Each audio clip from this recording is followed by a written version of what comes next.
Bismillahirrahmanirrahim. Alhamdulillahi rabbil alamin. Wa bihi nasta'in ala umuri dunya waddin. Wassalatu wassalamu ala asyrafil anbiya'i wal mursalin. Sayyidina Muhammadin wa ala alihi wa sahbihi ajma'in. Amma ba'du. Assalamualaikum warahmatullahi wabarakatuh. Sebelum kita mulakan majlis, kita bersama-sama berdoa untuk Allah yarham Tan Sri Datuk Sri Dr. Haji Harusani bin Haji Zakaria, Mufti Negeri Perak, yang baru meninggal dunia. Kita doakan semoga Allah Subhanahu wa taala mengampunkan, memaafkan, menerima amal baiknya, menghapuskan salah silapnya, dan moga-moga pertemuannya dengan Allah Subhanahu wa taala adalah pertemuan untuk menerima balasan baik daripada apa yang telah diamalkan baik sebagai mufti, sebagai seorang alim, sebagai seorang yang ahli ibadah, dan moga-moga Allah Subhanahu wa taala berikan kesabaran kepada ahli keluarganya, dan moga-moga Allah Subhanahu wa taala lapangkan kuburnya dan jadikan bahagian daripada taman-taman syurga. Dan moga-moga Allah Subhanahu wa taala memberikan kepada kita semua umur yang berkat, penghujung yang selamat, dapat husnul khatimah ya rabbal alamin. Ala hadzal yaqulu syamal akhir dunya wal akhirah wa ila hadratin nabi Muhammad sallallahu alaihi wa alihi wasallam. Al-Fatihah. A'udzu billahi minasyaitonir rajim. Bismillahirrahmanirrahim. Alhamdulillahi rabbil alamin arrahmanir rahim maliki yaumiddin. Iyyaka na'budu wa iyyaka nasta'in. Ihdinas siratal mustaqim. Siratal ladzina an'amta 'alaihim ghairil maghdubi 'alaihim waladdallin. Amin. Allahumma ighfir lahu warhamhu wa'afihi wa'fu anhu wa akrim nuzulahu wa wasi' mudkhalahu wa aghsilhu bil ma'i wath thalji wal barad wa naqqihi minal khataaya kama yunqqa ath-thawbul abyadu minad danas.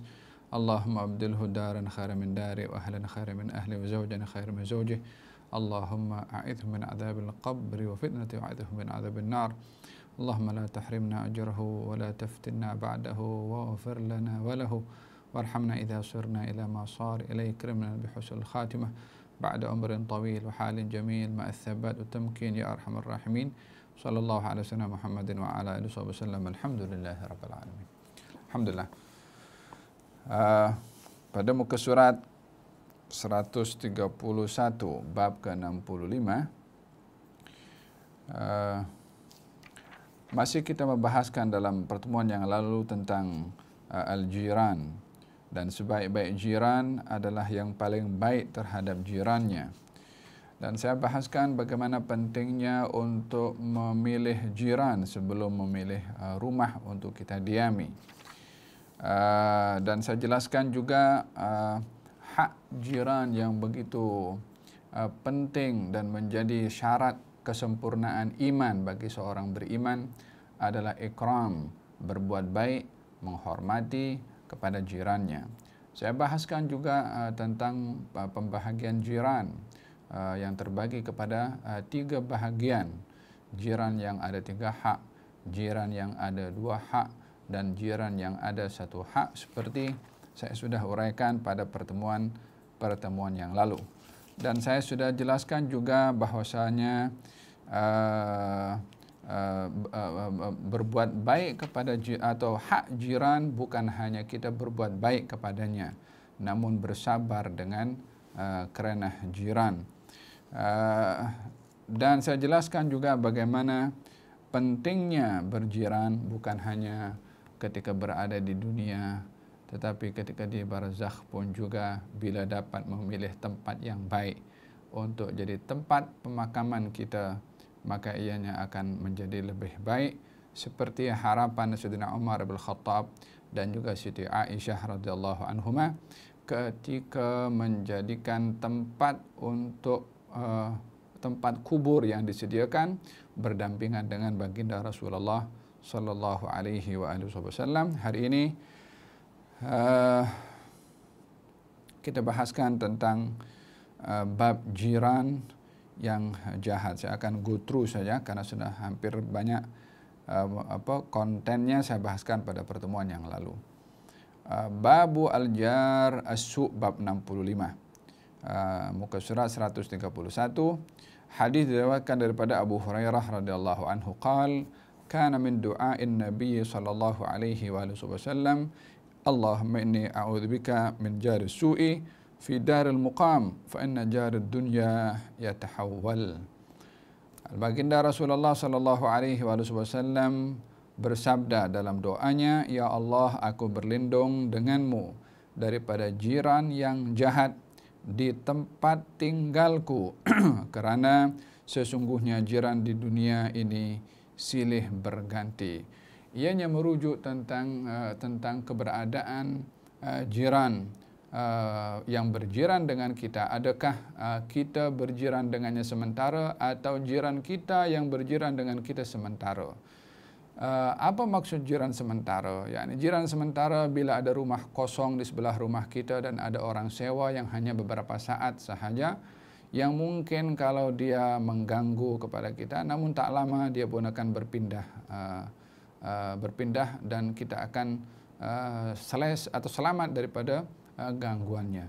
Namun yang menjadi masalah adalah bila jiran sebelah kita itu adalah jiran yang memang duduk tetap selama-lamanya di situ. Inilah yang dimaksudkan daripada doa baginda Rasulullah yang berlindung kepada Allah daripada jiran yang jahat di tempat tinggal kita yang selama-lamanya. Adapun kita pergi menyewa rumah atau duduk hanya sementara namun jiran kita yang tidak baik, maka kita pun boleh berpindah karena kita bukan akan duduk tetap di situ. Namun bila rumah itu rumah yang permanen, maka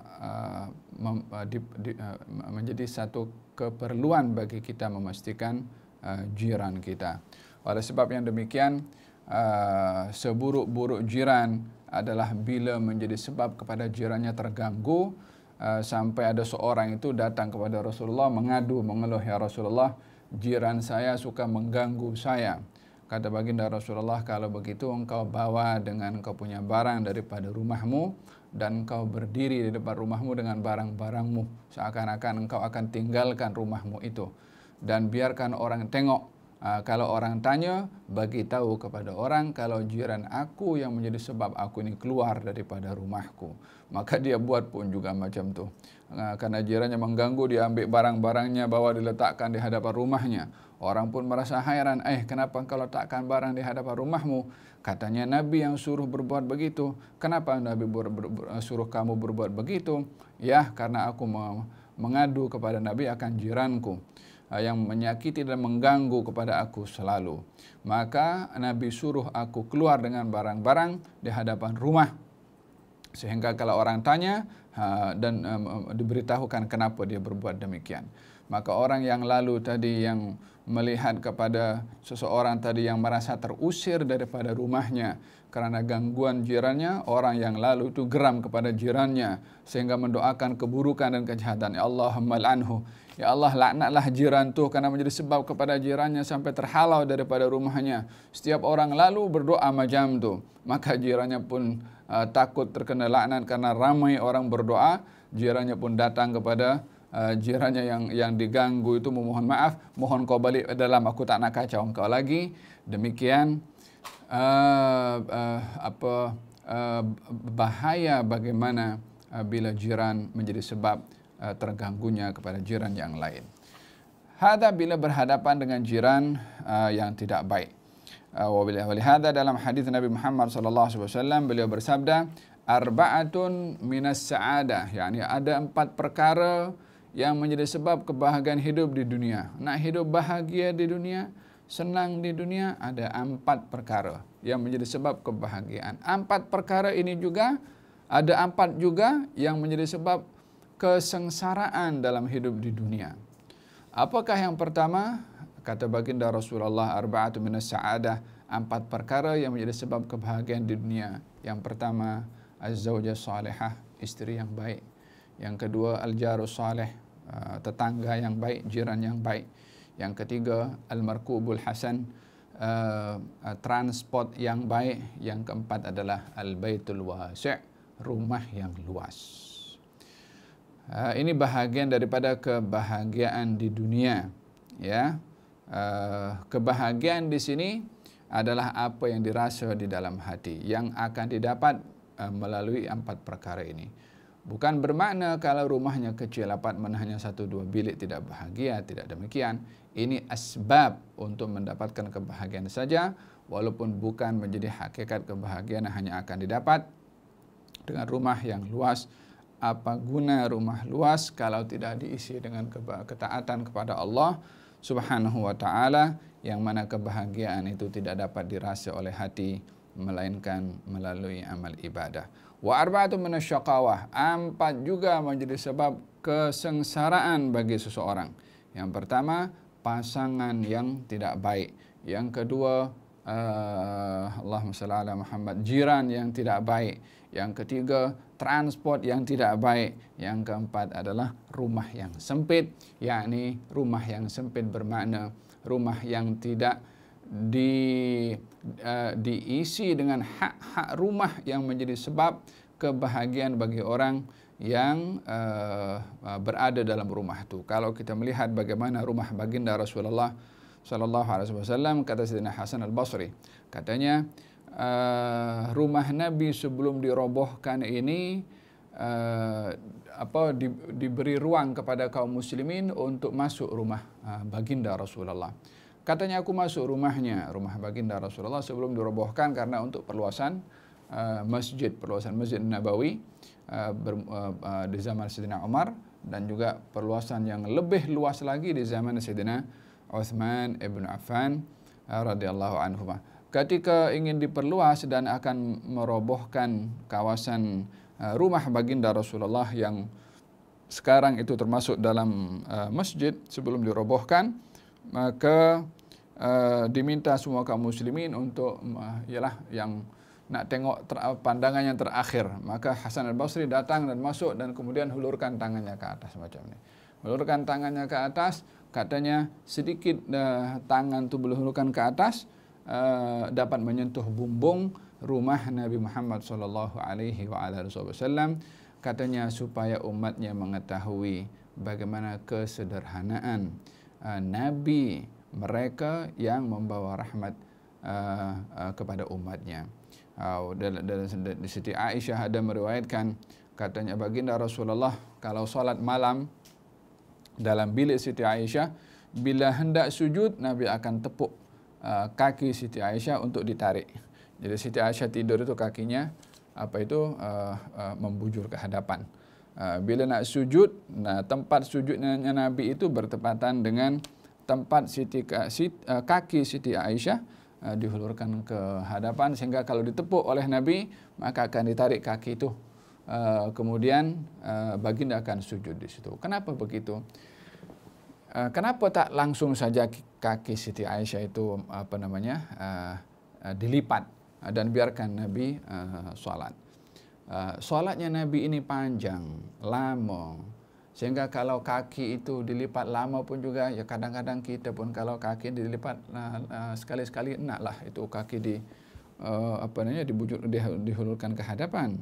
Jadi oleh kerana sholatnya Nabi ketika berdiri itu lama, kaki Siti Aisyah kadang dilipat, kadang juga dihulurkan, sehingga saat Nabi akan sujud, Nabi akan tepuk kakinya dan barulah ditarik atau dilipat kaki Sayyidah Aisyah radhiyallahu anha warḍaha. Ini menggambarkan juga bagaimana ruang bilik Nabi Muhammad SAW, namun dengan keadaan yang sedemikian ia menjadi rumah yang paling bahagia di atas muka bumi daripada kehidupan rumah tangga baginda Rasulullah. Walaupun dilihat demikian, kerana isi daripada rumah itu tidak terlepas daripada turunnya wahyu dan juga daripada penglihatan ahli keluarga Nabi terhadap Nabi, akhlaknya, sifatnya, tutur katanya, yang kesemua itu adalah bahagian daripada asbab meraih kebahagiaan.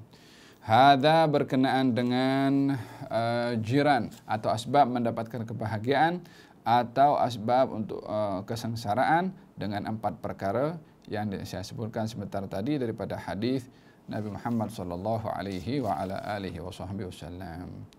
Taib. La ilaha illallah. Ini masih dalam bahas tentang jiran. Kemudian bab syikayatul jar, tentang jiran kalau mengadu akan karena perbuatan jirannya. Saya sudah bacakan hadisnya. Kemudian diceritakan tentang seorang wanita kepada baginda Rasulullah. Ya, ada seorang wanita, katanya dia ahli ibadah, dia banyak berbuat taat, namun dia mengganggu jirannya. Kata Nabi, hiya finnar, dia di neraka, walaupun ibadahnya banyak, walaupun zikirnya banyak, namun tidak menghormati jirannya. Perlu kita sadari bahwasanya ibadah ini terbagi kepada dua bahagian. Ya, ibadah yang bersifat hubungan kita dengan Allah secara ritual. Zikir, tasbih, baca Quran, salat, berpuasa, dan ibadah yang kedua ini ibadah yang terkait antara kita dengan sesama makhluk, baik itu kepada manusia atau kepada binatang. Yang ini yang sangat penting untuk diberi perhatian, disebabkan oleh karena banyak amal yang dilakukan oleh seseorang yang amal itu baik ia lakukan dalam bersedekah, dalam zakat, dalam berpuasa, dalam salat, dalam berzikir, pahalanya boleh terhakis dengan perbuatan jahatnya kepada orang lain. Perbuatan dia dengan Allah Subhanahu wa taala dalam ibadah berupa ibadah yang ini mahdhah, namanya ibadah mahdhah, yang pure ibadah seperti zikir, salat, puasa dan seterusnya. Boleh terhakis, boleh terhapus amal perbuatan itu disebabkan oleh kerana perbuatan jahatnya kepada orang lain.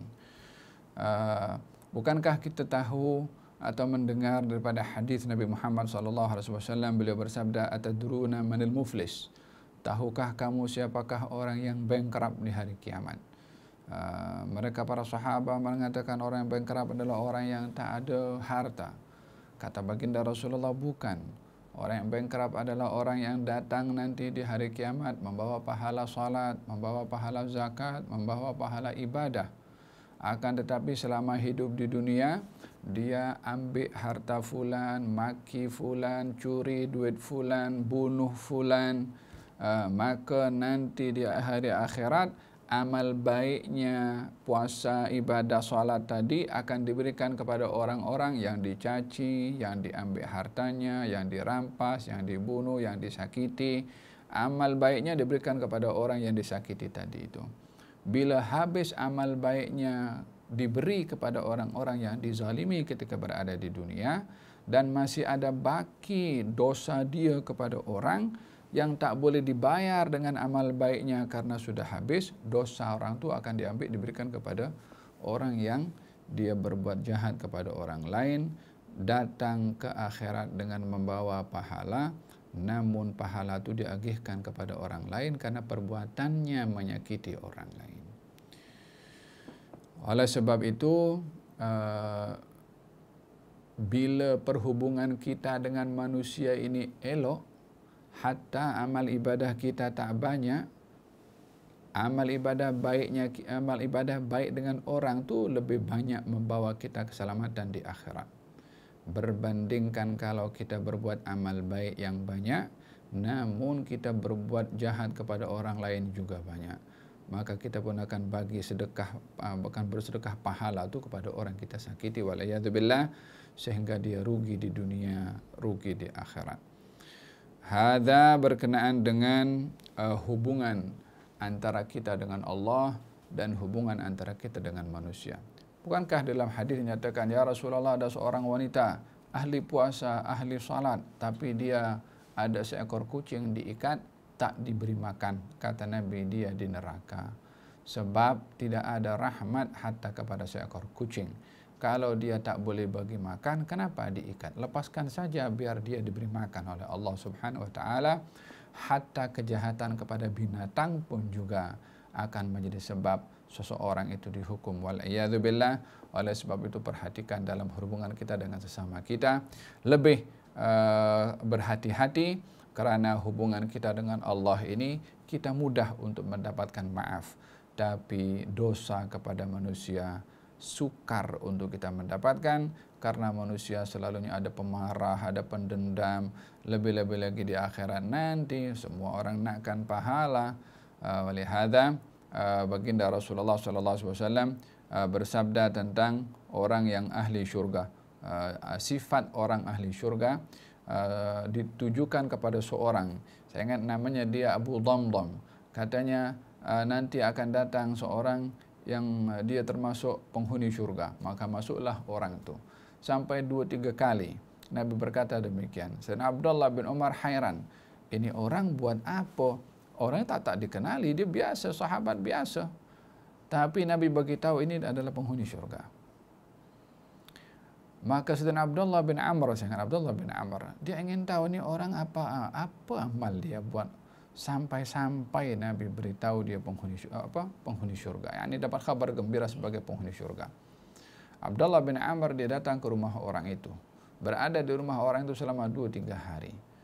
Sengaja untuk berada di rumahnya nak tengok amal apa dia buat ini, sehingga Nabi memberikan kabar gembira. Ini tak mudah mendapatkan kabar gembira daripada Nabi. Terus ini orang penghuni syurga, kalau bukan perkara itu adalah satu hal yang diberitahukan oleh Allah supaya kita ingin tahu apa yang menyebabkan Nabi beritahu orang itu penghuni syurga, amal apa.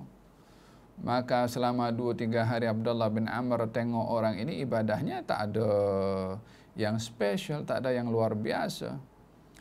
Bahkan Abdullah bin Amr lagi banyak ibadahnya berbandingkan dia.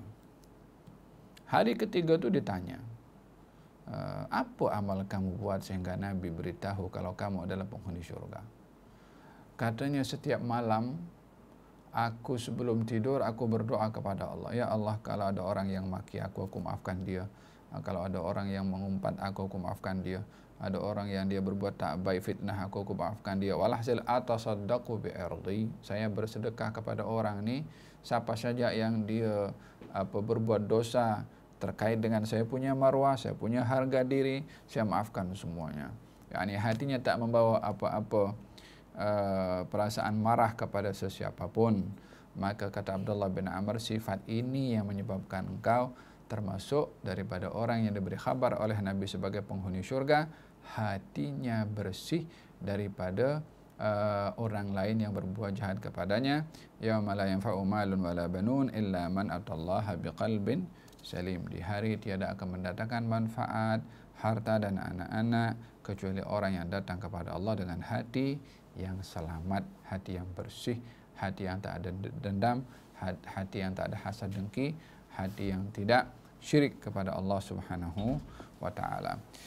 Penonton dirahmati oleh Allah Subhanahu wa taala, pada muka surat 144 bab yang ke-70 ada disebutkan juga bab jar al-Yahudi, yakni bab bertetangga dengan Yahudi atau bertetangga dengan orang yang bukan Islam. Saya bahaskan di antara bahagian jiran yang mempunyai satu hak adalah kalau berjiran dengan jiran yang bukan Islam. Dia ada hak kepada kita. Berjiran dengan orang Islam ada 2 hak. Berjiran dengan orang Islam yang kerabat dengan kita ada 3 hak. Hak kerabat, hak jiran, dan hak kekerabatan, hak jiran, hak kekerabatan, dan juga hak Islam, persaudaraan. Berjiran dengan non-Muslim mempunyai satu hak, yakni hak kejiranan yang perlu untuk dipenuhi walaupun dia bukan Islam. Dengan demikian, agama kita mengajarkan untuk kita berinteraksi dengan non-Muslim dengan baik juga. Baik itu non-Muslim yang jiran kepada kita ataupun yang ada hubungan kerja dengan kita. Allah berfirman dalam Al-Quran, La yanhakumullahu anil ladhina lam yuqatilukum fid dini wa lam yukhrijukum min diyarikum an tabarruhum wa tuqsitu ilaihim. Allah tidak melarang kamu menyikapi kepada orang-orang yang bukan Islam, yang tidak memerangi kamu, yang tidak mengusir kamu, untuk kamu berbuat baik kepada mereka dan bersikap adil kepada mereka. Ini berbuat baik dan adil, ihsan dan adil kepada orang bukan Islam. Jadi tidaklah agama ini mengajar kebencian kepada orang bukan Islam, tidak. Agama ini justru mengajarkan agar supaya kita bercita-cita, berkeinginan, suka kepada orang bukan Islam untuk memeluk agama Islam. Kalau tidak pun juga dia adalah manusia ciptaan Allah Subhanahu wa taala yang kita ada kaitan daripada asal usul ciptaan itu, semua kita daripada tanah dan akan kembali juga kepada tanah. Ini hadis menceritakan tentang jiran Yahudi. Kuntu inda Abdullah ibn Amr wa ghulamuhu yasrukhu syatan faqala ya ghulam idza faragta fabda bi jarina al-yahudi faqala rajulun min al-qaum al-yahudi aslahakallah qala inni sami'tu an-nabiyya sallallahu alaihi wa alihi wa sahbihi wasallam yusi bil jar hatta khashina aw ru'ina annahu sayuwarrithuh. Muka surat 144. Daripada Abu Nuaim meriwayatkan, aku bersama dengan Abdullah ibn Amr semasa budak suruhannya sedang menyembelih seekor kambing. Abdullah ibn Amr berkata, wahai budak, jika sudah selesai urusan itu, maka mulailah dengan memberi kepada jiran Yahudi kita. Lantas salah seorang lelaki itu berkata, Yahudi, yakni dengan nada hairan, Yahudi engkau kasih? Semoga Allah memperbaiki keadaanmu. Yakni doa ini doa macam doa istingkar, yakni dia mendoakan karena orang doakan dilihat berbuat salah. Engkau nak bagi kepada orang Yahudi ke? Semoga Allah beri hidayah kepada engkau. Macam tu. Abdullah bin Amr mengatakan, sesungguhnya aku mendengar Nabi Muhammad SAW berpesan berkenaan jiran sehingga kami khawatir dan menyangka bahwa jiran akan menjadi pewaris pusaka kepada jirannya. Artinya Abdullah bin Amr memahami maksud hadis Nabi untuk berbuat baik kepada jiran secara general. Nabi tak ada sebut jiran tu muslim atau bukan muslim. Yang penting disebutkan jiran, maka oleh kerana tak dihadkan atau tidak dispesifikkan jiran yang mana kita berbuat baik, adakah yang muslim atau bukan muslim, maka kekal sebagai dalam bentuk general adalah merangkumi kepada jiran yang muslim atau jiran non muslim. Baginda ada berjiran dengan seorang Yahudi yang ketika sakit diziarahi oleh baginda Rasulullah sallallahu alaihi wa ala alihi wasallam. Demikian pentingnya menjaga hak kejiranan. Bab yang ke-71, babul karam,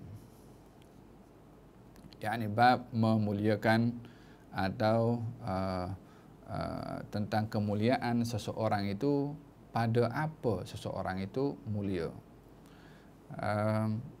Banyak orang menilai kemuliaan, ada yang menilai kemuliaan ada kepada keturunannya.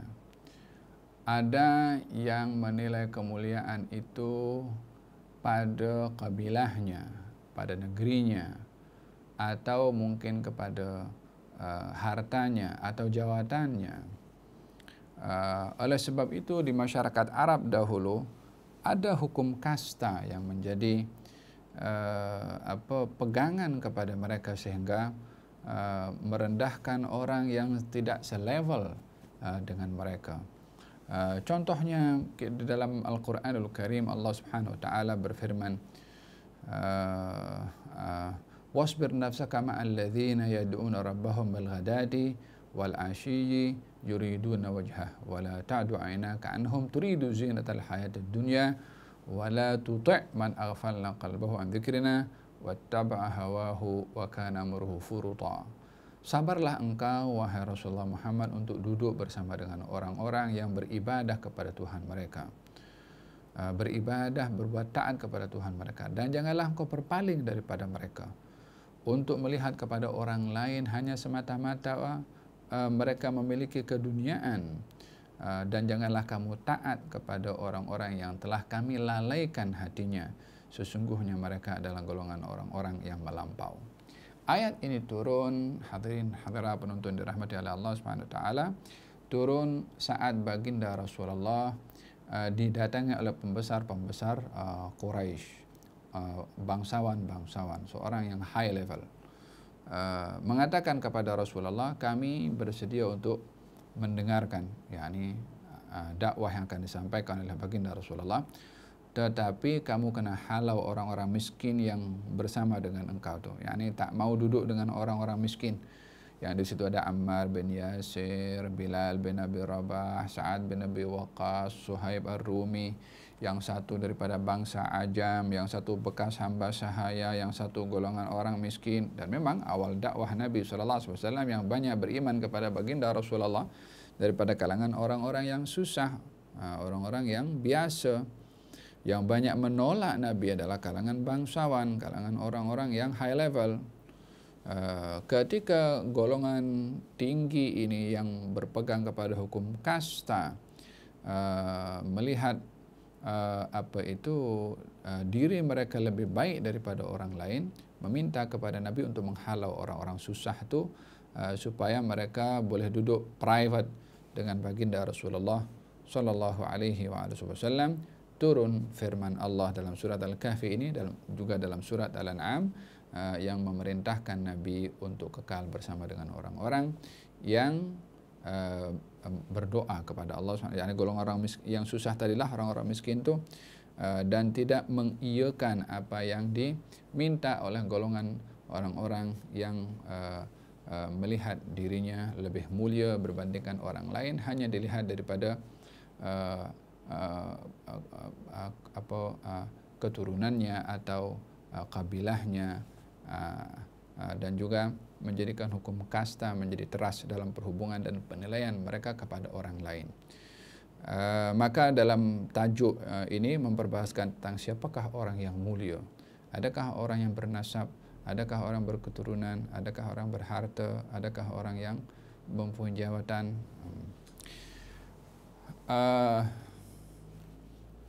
An Abi Hurairah, hadis yang ke-129. An Abi Hurairah radhiyallahu anhu qala su'ila Rasulullah sallallahu alaihi wasallam ayyun nasi akram. Qala akramhum indallahi atqahum. Qalu laysa an hadha nas'aluka. Qala fa akramun nasi Yusuf nabiyullah ibnu nabiyillah ibnu khalilillah. قالوا ليس عن هذا نسألك قال فعن معادن العرب تسألني قالوا نعم قال فخياركم في الجاهلية خياركم في الإسلام إذا فقهوا. Artinya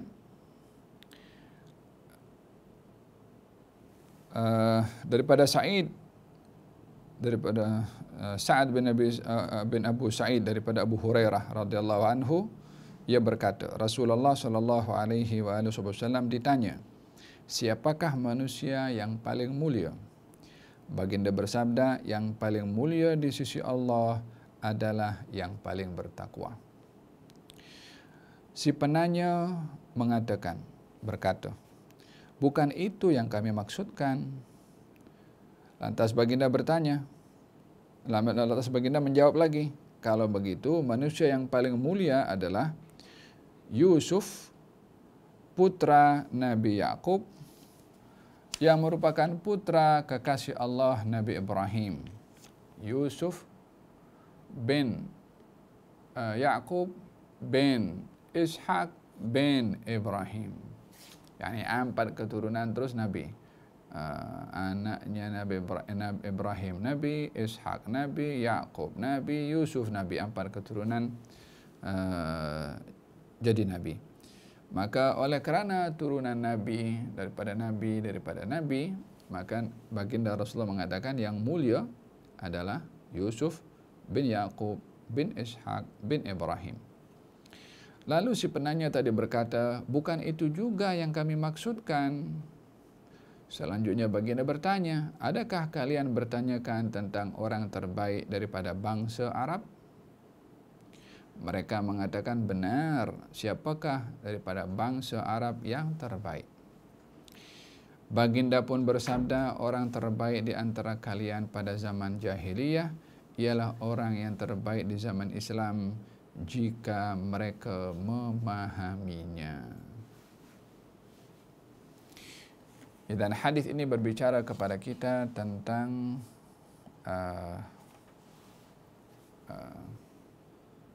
beberapa perkara, termasuk kemuliaan nasab. Nasab ada kemuliaan? Ya, nasab ada kemuliaan. Tetapi adakah pada nasab secara independen itu, secara zat nasab itu menjadi sebab kemuliaan? Tidak juga. Tapi ada kemuliaan. Apa dia? Okey. Di saat Nabi ditanya pertama siapakah orang yang paling mulia, Nabi mengatakan orang yang paling bertakwa. Bermakna bila dihimpunkan seluruh manusia di hadapan Allah Subhanahu wa taala, yang paling mulia adalah orang yang paling bertakwa. Apa sebabnya? Allah sendiri berfirman dalam Al-Quran, inna akramakum indallahi atqakum. Yang paling mulia di antara kamu wahai sekalian manusia, tak kira apa keturunannya, apa negerinya, apa bahasanya, yang termulia tak kira jantinanya pun juga, yang termulia di antara kamu adalah yang paling bertakwa, yang tertinggi sekali ketakwaannya. Inna akramakum indallahi atqakum. Ayat ini berbicara tentang bagaimana nabdhu al-unsuriyah atau nabdhu al-qawmiyah, menghakis hukum kasta yang pernah ada di bangsa Arab satu ketika dahulu. Kita kalau melihat sejarah Arab, mereka mempunyai kebanggaan dan fakhar, kesombongan itu melalui kabilah dan juga melalui nasab. Sehingga bila mereka selesai daripada ibadah haji, di antara mereka yang menjadi kebiasaan perbualan di musim haji adalah masing-masing membanggakan asal-usul bangsanya, kabilahnya dan keturunannya.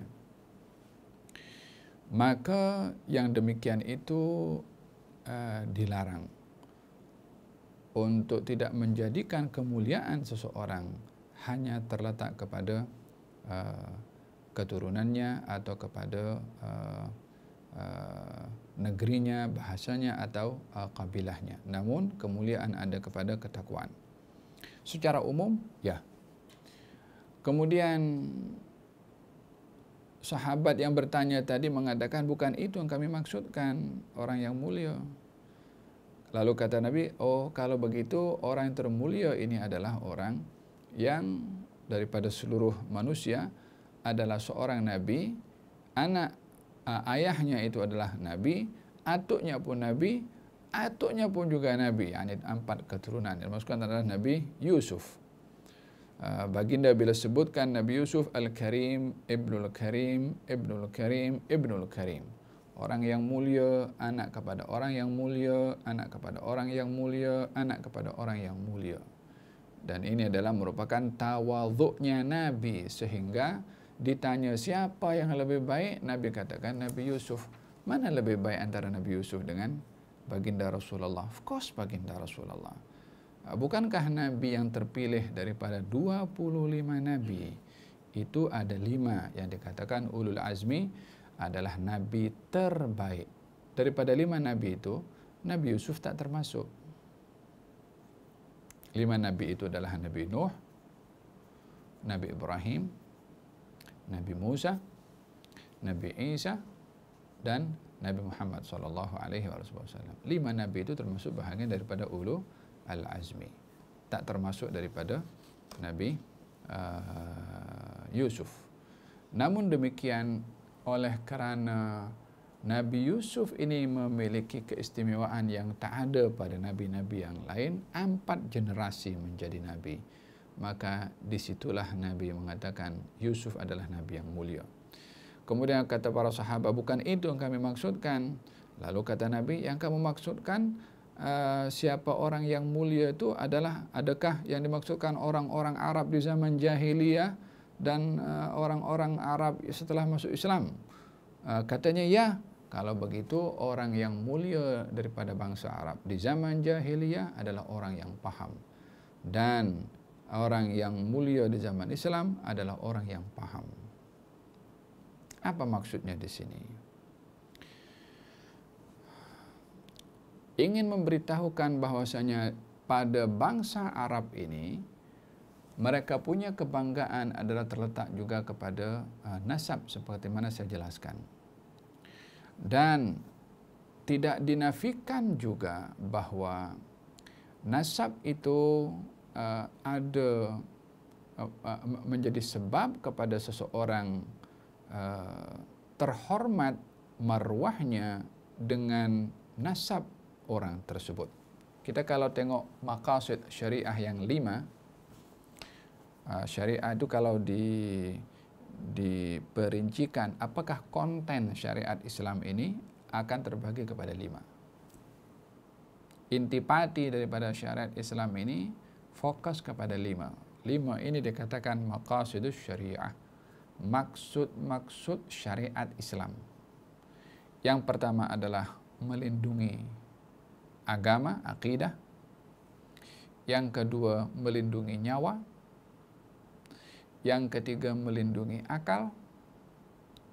Yang keempat, melindungi harta. Yang kelima, melindungi marwah. 5 ini termasuk daripada maqasid syariah. Bila sampai kepada yang kelima, bahagian yang kelima mengenai marwah, salah satu yang menjadi marwah kepada seseorang adalah tentang nasabnya. Oleh sebab yang demikian, di antara dosa besar dilakukan oleh seseorang at-ta'nu fil ansab, orang yang menikam orang lain pada nasabnya. Menikam orang lain pada nasabnya maksudnya menafikan orang itu bernasabkan dengan nasab bapaknya atau nasab yang dia memang bernasabkan dengan nasab itu. Dalam kehidupan orang Arab pada waktu itu, kabilah yang paling mulia adalah Bani Hashim. Dalam hal ini, baginda Rasulullah menceritakan tentang kemuliaan nasab. Katanya, Inna Allah astafa Kinanata min waladi Ismail, wastafa Hashiman, wastafa Quraisyan min Kinanah, wastafa min Quraisyin Hashim, wastafani min Bani Hashim. Allah ini memilih keturunan Nabi Ismail seorang bernama Kinanah, dan memilih daripada keturunan Kinanah namanya Quraisy. Memilih daripada keturunan Quraisy namanya Hashim. Memilih daripada keturunan Hashim, aku yang dipilih, yakni Rasulullah sallallahu alaihi wasallam. Di sini Nabi berbicara tentang nasab yang terpilih. Yang memilih adalah Allah Subhanahu wa taala untuk menjadikan nabi yang diutus berasalkan daripada nasab yang mulia, nasab yang terhormat. Dan kalau kita melihat dalam sejarah, memang setiap nabi yang diutus oleh Allah akan bernasabkan dengan nasab yang mulia, nasab yang terhormat. Yang demikian juga diakui oleh Hercules ketika berdialog dengan Abu Sufyan. Saat Abu Sufyan belum lagi memeluk Islam, Hercules bertanya kepada Abu Sufyan, ada orang di tengah-tengah kamu yang mendakwa dirinya sebagai nabi? Kata Abu Sufyan, betul. Soalan pertama Hercules, bagaimana nasabnya nabi itu? Soalan pertama, bagaimana nasabnya? Diberitahu oleh Abu Sufyan daripada keturunan yang mulia. Kata Hercules mengatakan, demikian juga para anbiya akan dipilih daripada keturunan yang mulia. Jadi nasab ada syaraf, yakni menyentuh marwah seseorang. Dalam kehidupan di dunia, ya, nasab mempunyai kehormatan tersendiri.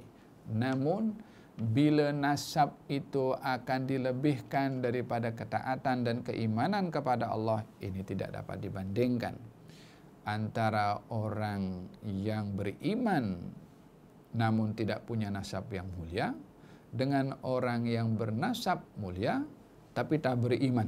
Of course tidak boleh dibandingkan.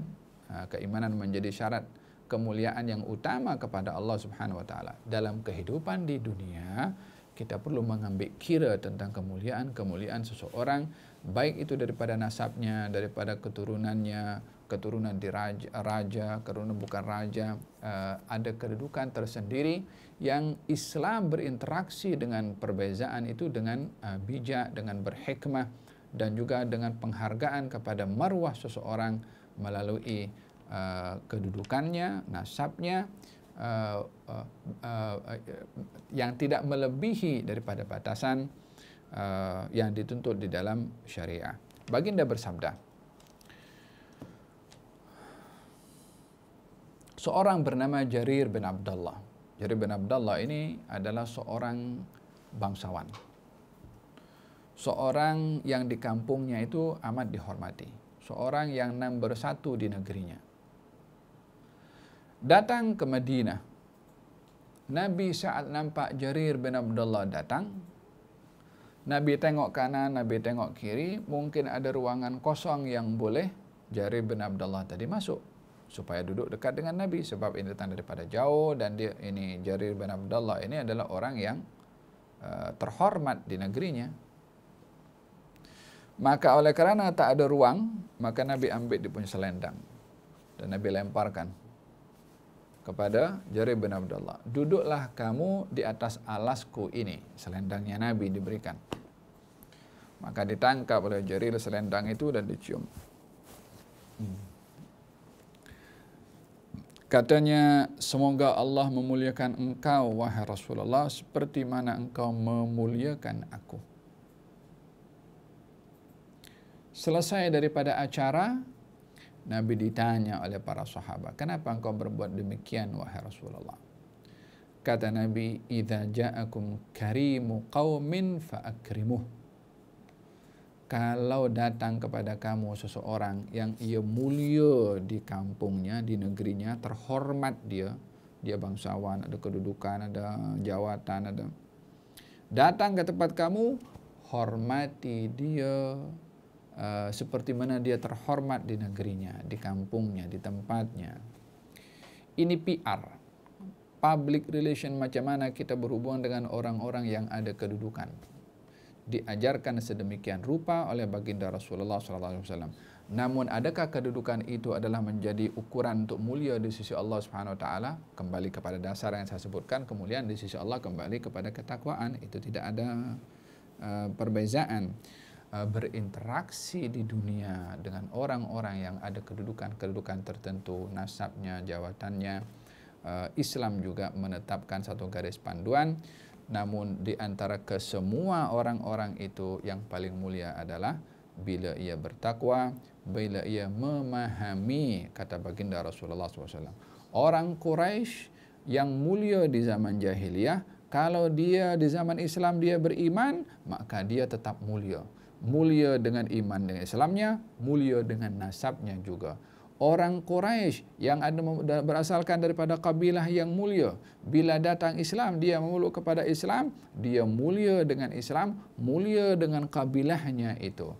Sehingga kemuliaan akan kekal di jahiliyah dan di Islam kalau dia beriman. Kemuliaan nasabnya tetap mulia kalau pun sudah masuk Islam. Wahakadha, diajarkan bagaimana menghormati orang lain daripada kedudukannya, baik pada nasabnya atau latar belakangnya. Masya Allah. Ini berkenaan dengan kemuliaan seseorang ya. Saya ingat saya difahamkan ada soalan di sini. Mohon maaf, hari ini hanya beberapa hadis saja. So, saya kena detailkan supaya jelas. Tayyib, soalan yang pertama di sini. Salam Habib, Waalaikumsalam warahmatullahi wabarakatuh. Tentang Rasulullah SAW, salat dan tepuk kaki Sayyidatina Aisyah telah digunakan oleh saudara-saudara kita sebagai dalil wudu tidak batal di antara suami dan istri. Tolong komen Habib. Masya Allah. Terima kasih karena bertanya. Ya, sebahagian pendapat yang daripada 4 madhab ya, bila berbicara pendapat ahli sunnah kembali kepada 4 madhab, imam madhab al-imam Abu Hanifah atau madhab al-imam Malik bin Anas, madhab al-imam Muhammad bin Idris Syafi'i dan imam Ahmad ibn Hanbal. Nah, salah satu pendapat mengatakan bahwasanya baginda Rasulullah SAW ketika menepuk Siti Aisyah tidak ada penghalang antara tangan Nabi atau telapak tangan Nabi dengan kaki Siti Aisyah. Bagi mereka yang berdalilkan bahwa bersentuhan suami istri itu tidak batal, dengan dalil ini mereka mengatakan kalau tidak ada penghalang antara telapak tangan Nabi dengan kulit Siti Aisyah ketika Nabi tepuk. Dalam hadis yang lain juga dikatakan kalau Nabi pernah mencium Siti Aisyah lalu Nabi pergi langsung sholat. Ini juga dijadikan sebagai satu dalil bagi mereka yang mengatakan bahwa suami istri tidak batal air wudhu. Al-Imam Syafi'i mengatakan dalam kejadian itu tak ada disebutkan ada sentuhan kulit dengan kulit, namun secara general Nabi tepuk atau Nabi cium. Kemungkinan untuk Nabi mencium adanya alas boleh juga. Kemungkinan Nabi ketika tepuk kaki Siti Aisyah itu pun di atas kain pun ada kemungkinan juga. Jadi Al-Imam Syafi'i cenderung untuk mengatakan Nabi ketika mencium itu di atas kain atau di atas rambut Siti Aisyah, atau ketika menepuk itu adalah tidak bersentuhan langsung dengan kulit Siti Aisyah. Jadi pandangan Imam Syafi'i yang membatalkan wudhu bila bersentuhan kulit dengan kulit. Kalau ada alas tidak membatalkan wudhu. Ini soalan yang pertama. Soalan yang kedua, jika kita ada jiran yang bukan Islam, apakah tanggung jawab kita sebagai orang Islam untuk berdakwah kepada jiran kita? Apakah betul kalau kita tak berdakwah nanti jiran itu ada hak untuk bertanya kepada kita di hadapan Allah?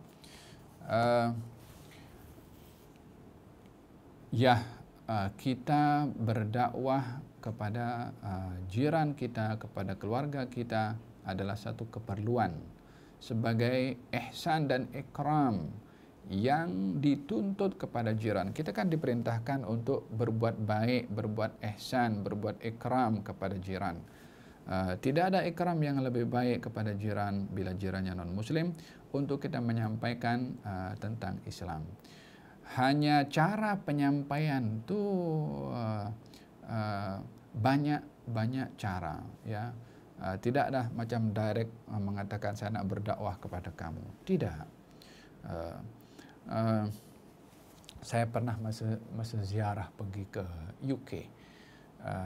Ada pergi ziarah satu museum besar yang diuruskan oleh salah satu kelompok daripada Palestin dan ada daripada Pakistan. Saya ingat yang menguruskan museum itu. Museum itu lebih terbuka untuk orang-orang yang baru memeluk agama Islam untuk dapat penerangan dan melihat untuk diajarkan asas basic tentang Islam di bangunan yang cukup cantik dan besar itu. Saya tanya kepada pengurusinya, macam mana kamu berdakwah di negeri ini. Dia kata dengan secawan teh. Macam mana dengan secawan teh? Dia kata saya bawa dia makan atau minum, saya bawa dia minum tea, saya sembang-sembang. Yakni memulai dengan taklif. Taklif ini menawan hati. Dengan apa? Kita berbuat baik, dengan kita punya say hello, ada makanan kita boleh kongsi, boleh share, bila ada jemputan kita panggil dia, raikan sebagai jiran, tak dibezakan dengan yang lainnya dalam kesambutan kita. Sebelum kita nak sampaikan dakwah tu, bila dah ditawan hati, bila dah suka jiran tu, bolehlah kita bercerita tentang al-Islam secara direct atau indirect. Baik kita bercerita tentang kita punya agama, cerita macam kita cerita dengan orang lain. Contohnya kalau saya bertemu dengan orang yang bukan Islam, saya akan bercerita saya ini dalam agama saya disuruh solat satu hari 5 kali. Sebabnya saya akan ceritalah kenapa saya mesti solat. Ini pun bahagian daripada Islam, bahagian daripada dakwah juga kepada orang yang bukan Islam. Cari jalan yang paling menawan hati, yang agaknya dia tak segan untuk menolak dan terpanggil untuk menerima. Jadi jangan sampai mereka macam dipojokkan atau dipaksa untuk memeluk agama Islam. Nah, la ikraha fid din, tidak ada paksaan di dalam agama. Namun ya, tanggungjawab kita untuk kita berdakwah. Nabi Yusuf itu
Allah, Allah, Allah. Bismillah, Bismillah.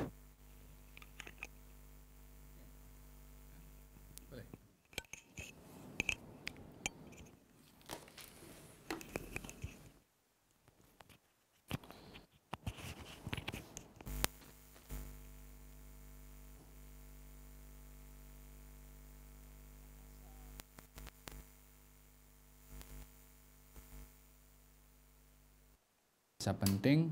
Yang pertama adalah bahasa Arab, yang kedua adalah bahasa Hebrew, yang ketiga adalah bahasa Al-Aramiyah. Ini bahasa Al-Aramiyah yang dipakai dahulu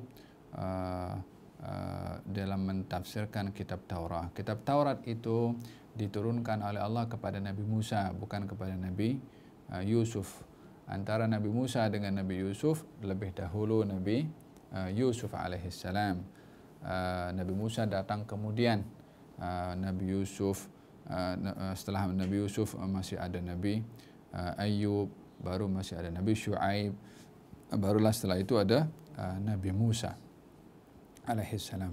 Taurat diturunkan kepada Nabi Musa, dan perubahan itu setelah Nabi Musa. Jadi bukan di zaman Nabi Yusuf bin Yakub. Jadi kalau soalannya di sini, dan Yakub itu Israel, betul Israel. Israel itu artinya Abdullah, hamba Allah.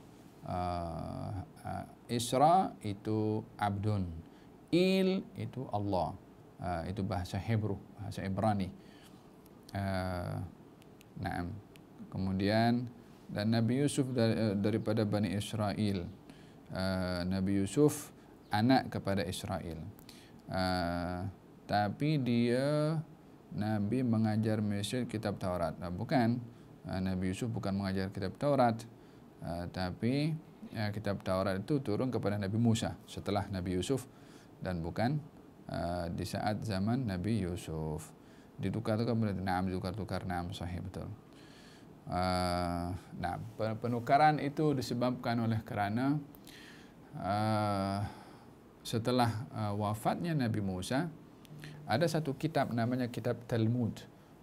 Kitab Talmud ini kitab tafsirnya Taurat. Kitab tafsir Taurat ini digunakan dengan bahasa Al-Aramiyah, bahasa Aramiyah. Bahasa Hebrew ini lebih menjadi bahasa agama berbandingkan kepada bahasa perbualan, bahasa kitab, bahasa wahyu bagi Bani Israel. Namun ada bahasa-bahasa lain yang digunakan yang lebih mudah dipakai, yaitu dengan bahasa Aramiyah, bahasa Aramiyah. Namun sekarang ini mula diangkat balik bahasa Hebrew untuk dipelajari oleh orang-orang Yahudi, karena itu menjadi bahasa agama. Jadi mereka pun belajar bahasa agama. Kita seharusnya pun juga kena belajar bahasa Arab, karena bahasa Arab ini bahasa Al-Quranul Karim, bukan bahasanya orang Arab. Patut kita belajar bahasa Arab, bukan karena ini bahasa Arab, bukan karena bahasanya orang Arab, tapi karena bahasa agama Islam. Al-Quran dengan bahasa Arab, hadis Nabi pun juga dengan bahasa Arab. Wallahu ta'ala alam bisawab. Saya ingat waktu pun sudah terlewat. Ada beberapa soalan yang belum boleh saya jawab. InsyaAllah pada pertemuan yang akan datang, bila diizinkan oleh Allah, dapat bertemu lagi dan kita kupas beberapa perkara yang boleh dikongsikan insyaAllah. Kita berdoa kepada Allah, moga-moga Allah berkati majlis kita, ditambahkan oleh Allah ilmu dan diberikan hidayah, serta dapat meneladani akhlak Nabi Muhammad SAW, menjadi jiran yang terbaik dan menjadi insan yang terbaik bagi orang lain, dan dijadikan oleh Allah Subhanahu wa taala sebab hidayah bagi orang lain insyaallah. Dan banyaklah kita berdoa berhadapan dengan pandemik ini, moga-moga Allah Subhanahu wa taala mengabulkan hajat dan doa kita dan kembali negara kita menjadi negara yang aman, bersih daripada wabak. Amin ya rabbal alamin. Wassallallahu ala sayyidina Muhammadin wa ala alihi wasallam. Alhamdulillahirabbil alamin. Wassalamualaikum warahmatullahi wabarakatuh.